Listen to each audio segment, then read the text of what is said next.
Hello and welcome to one more edition of Off the Cuff, or OTC. Our guest today is Arvind Subramanian, I have to get it right, Chief Economic Advisor to Government of India, but more importantly, a globally reputed economist, public intellectual, commentator. I've been reading his articles for a very long time in the most reputed publications of the world. Somebody who's taken seriously around the world. And he's been the person behind some of the new resolutions which have been arrived at. The topmost on the list being goods and services tax.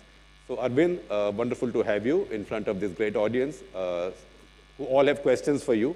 And you have all the answers. Now, because I felt intellectually challenged holding a conversation with Arvind, particularly in front of all these guys. This is not a Delhi audience that I can, on subjects of economy, I can talk about politics, so I have to talk economics.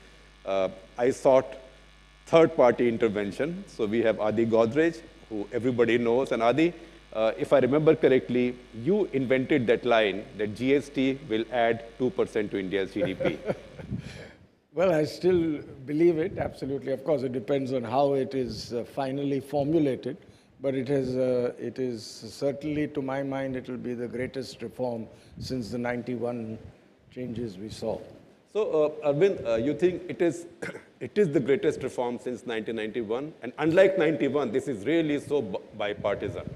Yeah, I think that, all of us have this tendency perhaps to succumb to hype and hyperbole. But I do think that in many ways, this is really a major reform, potentially game-changing, and in a number of ways. I think first and foremost, of course, is that, if you just think about the complexity of India, yeah, and 29 states, 2 union territories, you have to do a constitutional amendment bill, you're going to affect, 8-9 lakh tax-paying entities, you have to forge a consensus, widely divergent interests, from some who believe there should be complete fiscal autonomy for the states, to others who want more harmonization. And, to pull it off finally with near unanimity, I think just is very special. The second thing, I think in ways it's very, very special and new and daring, is actually we've embarked on an experiment in kind of what I would call the political governance of cooperative federalism. Think about it, going forward, what you're going to have is the states and the center sitting together day after day, sorting out these complicated tax issues. And so, you have to, when you think about cooperative federalism at work, I think this is going to be something very, very bold, new, and of course, experimental in some ways. But I do also want to, put in your mind the thought that, if you look globally, for example, democracies around the world, or I should say even democracies around the world, are being buffeted by the forces of, nativism, populism, isolationism. And at that conjuncture in history, to have pulled what we've done, risen above, incivility, acrimony, discord, and pull this off is just, you're just so absolutely proud to be an Indian and part of this process. So I think at least for some time we should shed our cynicism and stuff and just reflect on something really big that, the body politic has managed to achieve. In fact, they've sort of vindicated the democratic system in a way. Yeah, that and also on a more kind of temporary level, if you followed the debate both in the Rajya Sabha and the Lok Sabha, I mean, the quality and maturity of debate was just something exceptional. And, I was there, following this. And, on all sides, the finance minister, the opposition, so many other interventions, really high quality. And it was really a very, very enriching experience to be part of that. Adi, want to take it forward? Well, Arvind, what do you think will and should be, I know what you think should be, the standard rate, because I think the effectiveness of this legislation will depend a lot on having a reasonable standard rate of tax. Yeah, so I think that, I don't know for good or bad reasons, this has become somewhat the focus of all the discussions that have happened so far. You know, we wrote a report, a committee headed by me wrote a report which said that the standard rate, the revenue neutral rate should be between 15 and 15.5%, and that the standard rate, which means the rate that would apply on most goods and services, should be between 17 and 19%, and of course, depending on certain assumptions. I think that, you know, it's critical what those assumptions are, and many of them are actually policy choices that the GST Council will have to make. You know, one example, if there's going to be compensation for the states, where should that money come from? Should that come from the GST itself, or should that come from elsewhere in the budget? I mean, that's one decision. Going to roll all the cesses that have been implemented into the GST. You know, how should they be done, when, and what should the phasing be? But I think from what everyone is going to be struggling now is, I think, to reconcile 2 or 3 objectives. On the one hand, we want taxes to be relatively low because inflation, the impact on prices, especially for the common man, is a politically really very important issue. On that side of the ledger, you have, you know, the fact that the higher the tax rate, the more difficult compliance becomes. No question about that. Evidence all around the world. So you have to reconcile these 2 objectives with the other objective, which is, you know, absolutely important, which is you want to maintain a certain level of revenue, because after all, this is what governments want in order to be able to spend on a whole bunch of very important things, health, education, and so on. So I think you're going to have to reconcile these 3 objectives, and I think the challenge going forward is how is that going to be done? But don't you think, Arvind, that there is not sufficient emphasis on the fact that with a tax like GST, evasion of indirect taxes becomes extremely difficult, especially with the strong IT system you all have put in place. And that itself could lead to considerable increased revenue. Actually, that's a very good point. I think the beauty of the GST, it's what we call a value-added tax, to be technical, which is essentially that there is inbuilt compliance, because, you know, agent A who buys from agent B has an incentive to, you know, ask agent B to produce the bills because he has to get tax credit on all that he's paid. So there's a self-policing system. And what really struck me, a statistic that I recently saw, is that the IT backbone that's being built up is such that, you know, at its peak, every month, between 3 and 5 billion invoices will be matched. That is, in my example, you know, agent A, what he says he's sold to B, and what B says he's bought from A, that will be matched, you know, digitally, real time, and as you quite rightly said, you will get this, you know, compliance. And knowing that, I think, knowing that that's going to happen, there will be a greater impact in terms of keeping proper accounts, keeping proper books. So I think the potential of this going forward is just enormous, which is why I think, and the finance minister has said this repeatedly, that over time, with these compliance benefits, you know, rates should start to, you know, come down over time as well. Tremendous scope. Yeah. I don't know if sufficient thought has also been given to the fact that if indirect tax evasion comes down, for obvious reasons as you described, even direct tax evasion would come down very considerably. Excellent point. I think this is one of the lesser highlighted facts. Collateral benefits. Absolutely. You know, you see, I think just to give a sense of that, see, at the moment, states have IT systems, not all of them, but many of them do. The center has an IT system. And, you know, the indirect tax IT system and the direct tax are all kind of, you know, fragmented. Going forward, all this, there will be a kind of central pool database.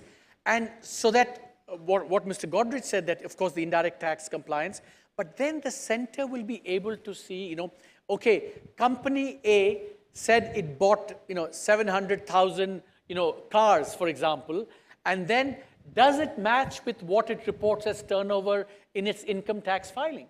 And is there consistency between the two?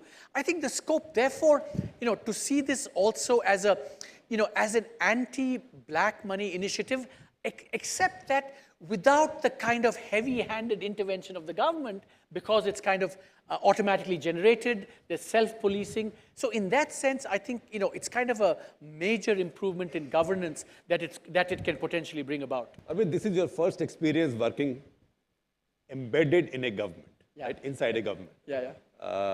Has it been a good experience? Have you regretted it sometimes? See, is it as bad as you had imagined, or is it better than you had imagined? And I'll be completely honest, and I'm not exaggerating. I have a 24/7 high every day. It's just amazingly exciting job.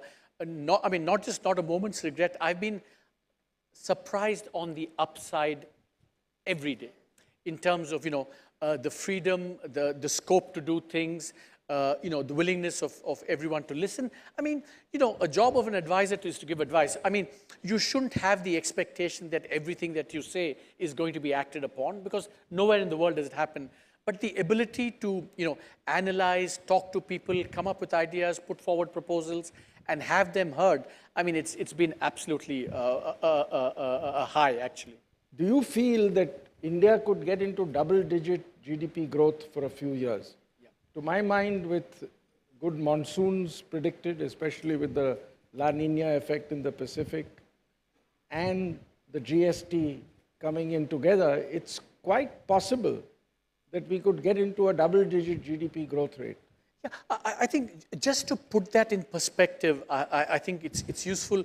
2 days ago, I tweeted something, which is that, I just, after the GST, I kind of just stepped back and said, if you look at the last 4 to 5 months, I would say there have been, at least from the policy side, we'll get into the economy in just a moment. From the policy side, there have been, I think, at least 4 potentially transformational, reforms / legislative achievements. We had the Aadhaar bill going through, which I think is going to provide a legal basis for a lot of, reform and rationalization of a lot of things in government, including subsidies.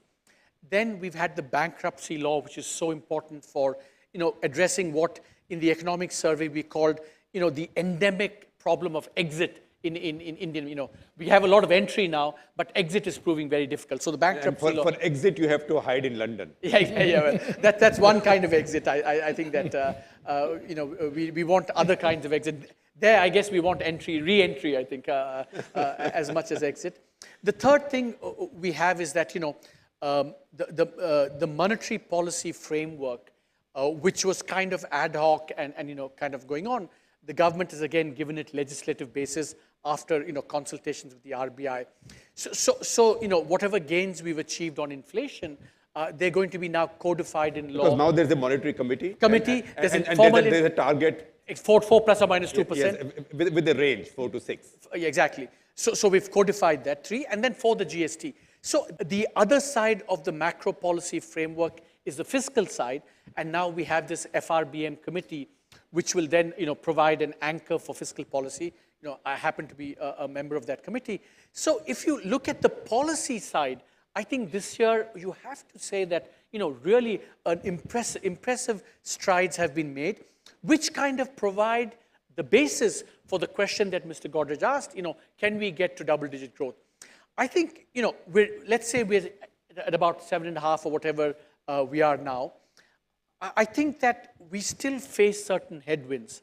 I think, for example, the international economy is still quite down, although things have started to pick up, by the way. At least the decline in exports have bottomed out, and I think we see signs of it perking up, I think. So exports are still a challenge, and I think private investment is still a challenge. I think these are still headwinds, but I feel that with all these policy reforms, and if the world economy turns around a little bit more, getting to or approaching double-digit growth should be within reach for this. When that will happen, this year, 2 years from now, are kind of open questions. But I think it's certainly doable. There's been a growth phobia in the country, in the sense that if you're growing so fast, that means you don't have the structure for growing this fast. So something will something will begin to rattle, or this will create inequalities too fast. Some people will get left behind, and there'll be rebellions. So there is a suspicion of high growth years in India. I'm surprised you say that. And let me just offer two remarks.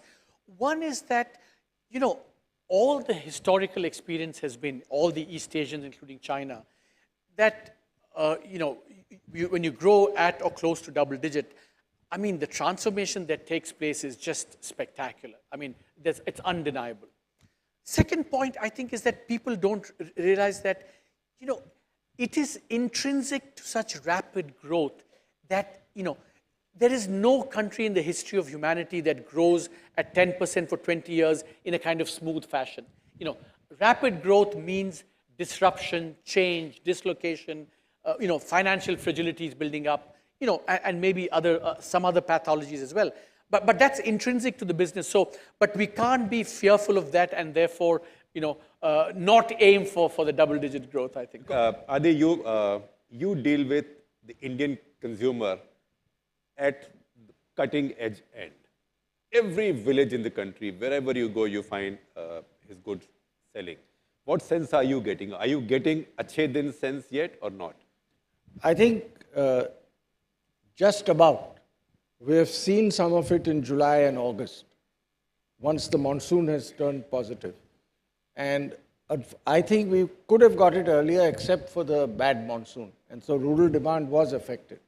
But now, what is very good news is there is a likelihood of 4 good monsoons, because as I mentioned earlier, the La Nina effect in the Pacific Ocean. There's a good probability of that. Of course, you can't be absolutely sure. And to my mind, with the GST coming in and giving a boost, it's quite possible. I'm quite optimistic. I think the one thing we should guard against in all this is that, you know, there is no one measure that can be a panacea for, you know, growth or whatever, you know, governments and policymakers have to do a whole bunch of things. And it's the cumulative effect of these things that, you know, gets you sustainedly a high growth rate. So while, you know, there can be no bigger fan of the GST than me, but, you know, to think that, you know, the GST on its own will somehow change India is not something that we should, you know, we shouldn't fall into that kind of trap either. If I can switch subject a little bit. I knew you were going to. You are a professional economist, right? Academic, commentator, public intellectual. Do politicians get it when you tell them economics?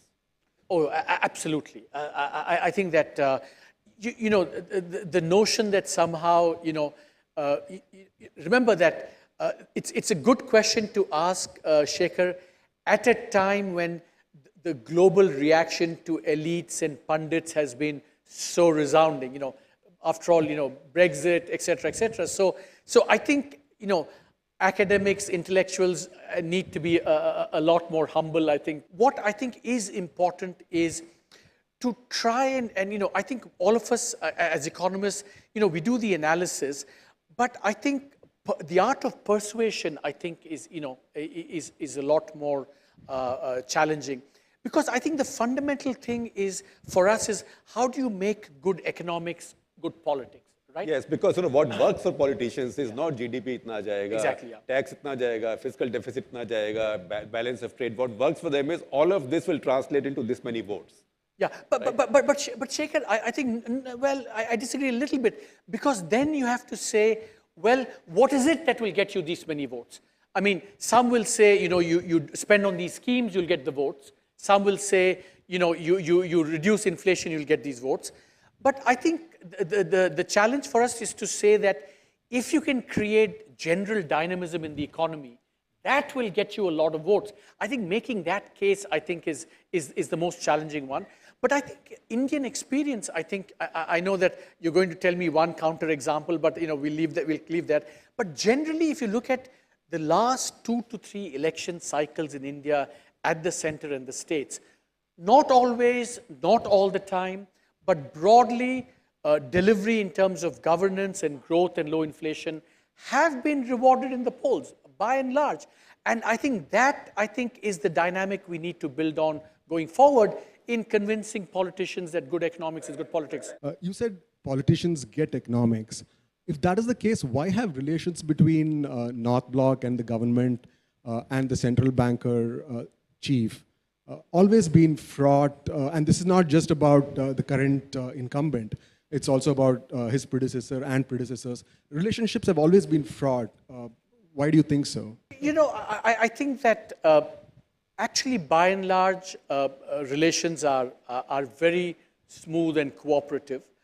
But I do think that, you know, in a sense, the system is set up for some inherent tension. I mean, it's in the nature of the beast. You know, if one institution of government has one objective and another institution has more than one objective, sometimes there are going to be tensions between those objectives. And therefore, you know, so it's not peculiar.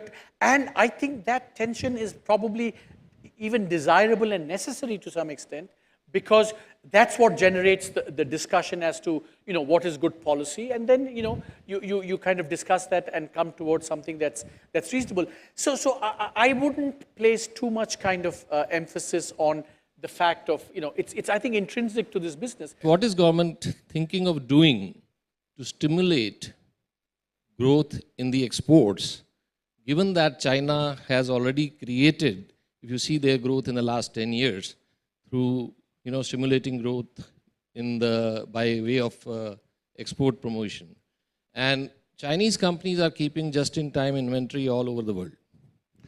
And funding is done by the companies, and here we have to, you know, bring in the money within 90 days and all that. Is government thinking in this regard? I happen to hold the view that if you want to get double-digit growth, you know, our exports have to grow rapidly. You know, if you take our, you know, this is true of the East Asian tigers, but even our own experience in the years that we grew rapidly, our services exports grew at about 25+% annually in dollar terms, and our manufacturing also grew at around 20 to 22%. So I am of the view that you cannot get double-digit growth based on the domestic market alone. So a point very well taken. The second point, I think, is that in the last couple of years, in fact, after the global financial crisis, mostly, you know, world markets have been down tremendously. So in that market, to assume that you're going to get 20-25% growth is kind of somewhat unrealistic. But I think the government is extremely acutely aware of the need for exports. And in fact, I would argue that, you know, the package on clothing that we passed, you know, a couple of months ago was actually, you know, based on an analysis which said, you know, clothing is a very important sector for a number of reasons. Exports, creating jobs, very labor intensive, and creates female jobs, women jobs. 80% people working in garment factories are women. So it's really very attractive. And at this stage, China is actually becoming uncompetitive. You know, it's vacating that space. So we have to move in to kind of occupy that space. So, you know, it's that analysis and that kind of concern with exports that led to this, you know, really big package for clothing that we're doing.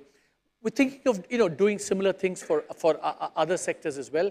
But I think that, you know, the broad objective that we need to focus on exports is I think, you know, something that's shared within government very, very strongly. Since you talked about governments, I have to tell you that a good example of how politicians get it. A politician as sort of basic as Mr. Chautala, who's now serving a 10-year jail sentence, but really a politician that in the Hindi heartland would be described as dharti se jude hue. He once said to me when he was chief minister, he said, "ये सारी IT की companies आ रही हैं, अच्छी तो बहुत लगती हैं, लेकिन नौकरी नहीं है. मुझे कोई बड़ी-बड़ी 2-3 गारमेंट के लगा दे जहां 50,000 को नौकरी मिल जाए हरियाणा के लड़के लड़कियों को." Exactly, that's right. So even they get it. So in fact, in the last 2 days, I think Mr. Chandrababu Naidu opened a number of clothing factories. I think Mr. Nitish Kumar in Bihar is also, you know, I know a big textile delegation went there and they're really focusing on this. So I think, you know, I think if we can occupy some of these labor-intensive sectors, because remember, I think people forget that in some ways the history of our economic development made us kind of miss the boat on many of these things. So we're trying to make up for that lost time as well. what is the implications of the GST on the entertainment industry, which is very, very service heavy? Here, let me be a little bit provocative. And, I think when we think about sectors in India, whether it's health, education, we kind of worry about. I think the entertainment sector is kind of one of the last sectors that I would think needs any kind of, government assistance or help. It's such a vibrant sector. There's so much demand for it. It's so much on autopilot that if the entertainment sector were to say, give us special assistance, then I would really start worrying about the Indian economy. Adi, please pitch in for your entertainment sector. This is Bombay versus Delhi. What do these guys know? I think we'll have to, generally the only concern on the GST is as the tax on services might go up. But with that, the states will get tremendous additional revenue. So clearly, if not right away, in a short period of time, they will think of reducing the general rate of GST. And that could benefit society as well as the economy tremendously. When the NDA government came to power, there was a lot of perceived resistance from the government to the flagship rural job guarantee scheme. People accused the government and alleged that it was trying to dilute the scheme. What is your view on a scheme like this and its impact on the economy? Do you think generous allocations of up to 40,000 crores of fiscal are productive as far as the scheme is concerned? See, you have the standard tension, right? The tension is that on the one hand, when you think you're going to do these schemes, you worry about the leakage, you worry about the incentives that they create as well. And that's why, but on the other hand, I think what has been, and this is, a number of academics have said this, what is perhaps redeeming about this scheme is that it's self-targeting. I think you have to be relatively poor that you show up for the work. And so that's one of the desirable properties of that. And I think especially with two successive droughts, I think the appeal of this scheme actually has gone up quite a bit. And notice, and the last point I would add is that you worry about these schemes becoming, kind of handouts and doles. That is why in the latest incarnation, to the extent that, it's been a kind of reformed to some extent, there is a greater emphasis on building assets as part of this. So I think in that sense, if you can combine the self-targeting, which is the appealing property, and combine it with asset creation, building these ponds and so on, then I think it becomes actually one of the reasonably well-designed welfare policies. What further reforms can we expect over next year or so, and which are the focus areas for bringing reforms? Now, I think the follow-up to all the things that have been done, whether it's bankruptcy, GST, ease of doing business, these are all ongoing processes. It's never completely done. You got the hard business of implementing it. So even take something like the bankruptcy law, for example. It's one thing to have legislation, but then you have to show that this legislation actually leads to some fast exit, have one or two good examples of this working. And I think that's what I think we need to see more things happening on the ground. I think that's where I think I would really focus attention on now, kind of the implementation phase. I think the other big challenge, which I think we're kind of, struggling with is the whole, what we call the twin balance sheet problem. Corporates and the banking system are still, have this millstone of a lot of debt around them, and how we work our way out of it, including by using the new bankruptcy law, is what I think we should be, focused on going forward. And I'm sure, Dr. Godrej, you would like to add, Mr. Godrej, about the whole banking come corporate, situation. No, I think this bankruptcy law, as and when it comes into place, will be very useful, because currently our big problem is when businesses don't do well or businesses fail, the assets are lost to the country. And this way we will be able to bring them back into productive use very rapidly. And I think are you looking forward to buying some cheap assets? Yeah, why not? Yeah. Is there a reform that you would like them to carry out quickly now? Your GST is done. Yeah, GST is done, but I can't think of any very major reform of the kind of effect the GST would have. But there are, of course, lots, and most of them are in terms of ease of doing business. I think if we can improve the ease of doing business in our country, I think it could. The other thing, reform, which I think could work very well, is gradually lowering the rates of taxes.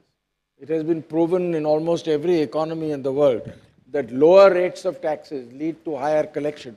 Obviously, it can't be resorted very suddenly. You can't reduce a rate of 30% to 10% overnight. But gradually, as Singapore has been doing, can be very effective and I think very productive for our economy. I'm Karan Bhagat. I look after the business for IIFL Wealth Management. Just a quick question.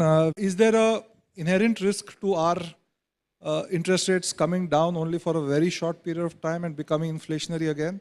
Or do you think our economy will be able to withstand the lower trajectory of rates?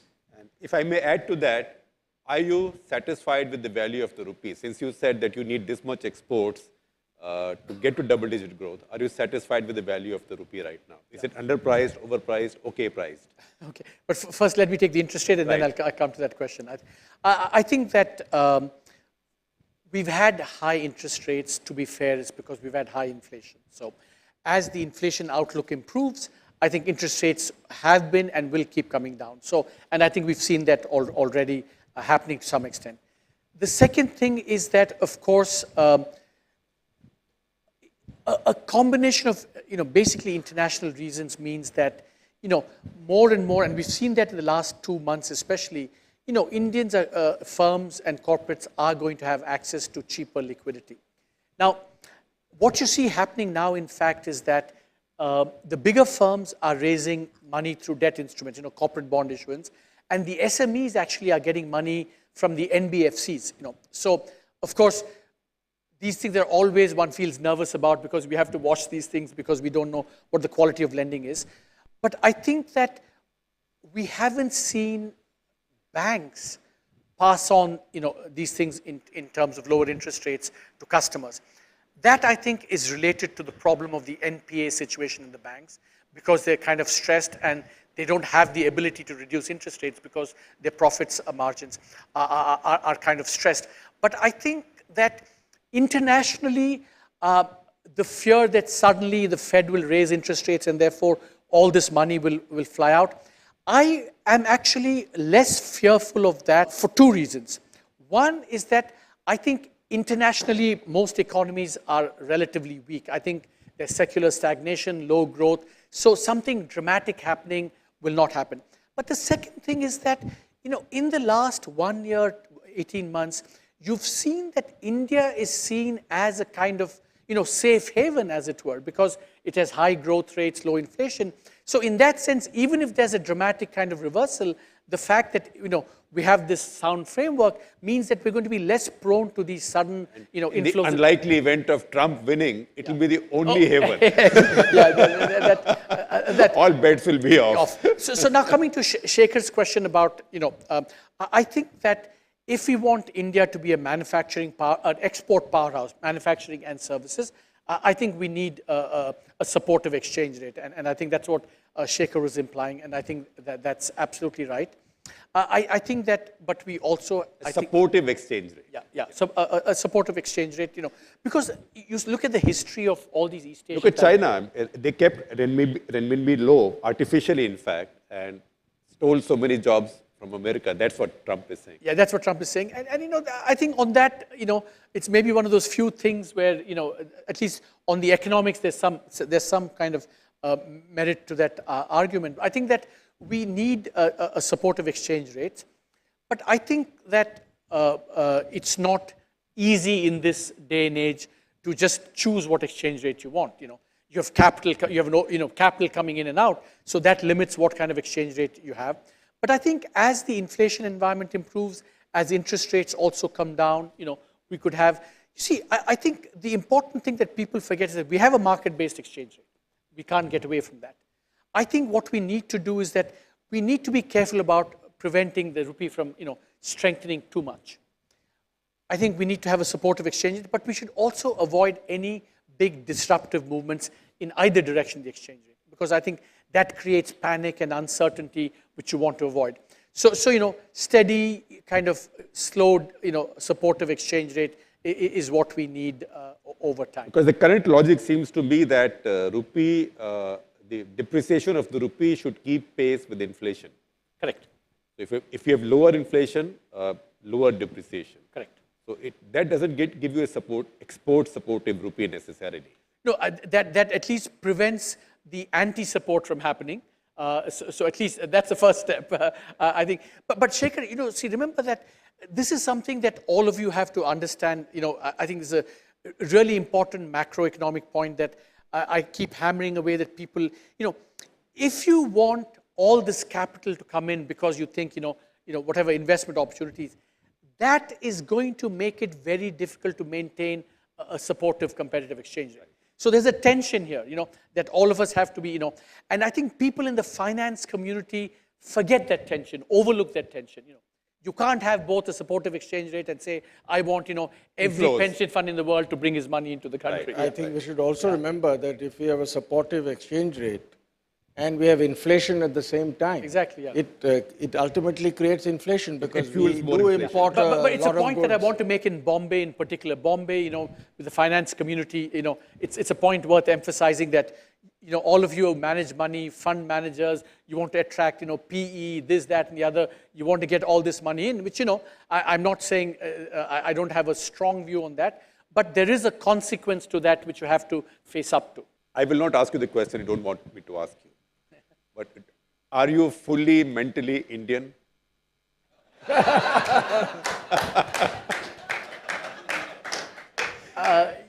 I think there's a kind of there are many levels at which one can answer this question, but this is to be here, to be part of this whole thing, and it's just wonderful. So I don't know if being mentally Indian.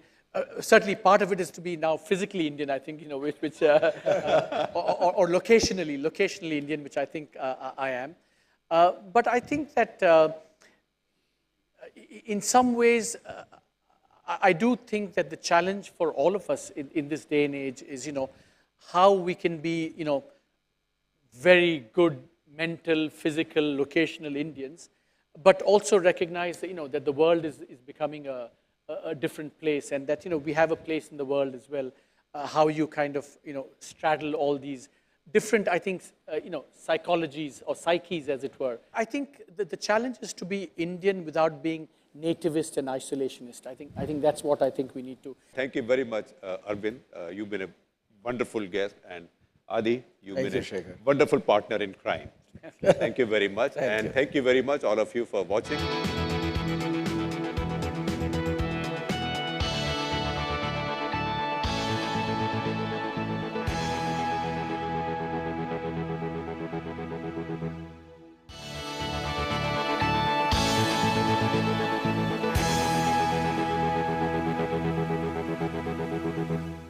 Arvind, what do you think the standard rate? Because I think the effectiveness of this legislation will depend a lot on having a reasonable standard rate of tax.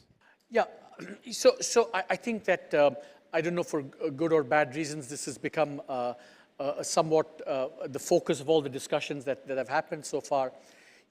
We wrote a report, a committee headed by me wrote a report which said that the standard rate, the revenue neutral rate should be between 15 and 15.5%, and that the standard rate, which means the rate that would apply on most goods and services, should be between 17 and 19%, and of course, depending on certain assumptions.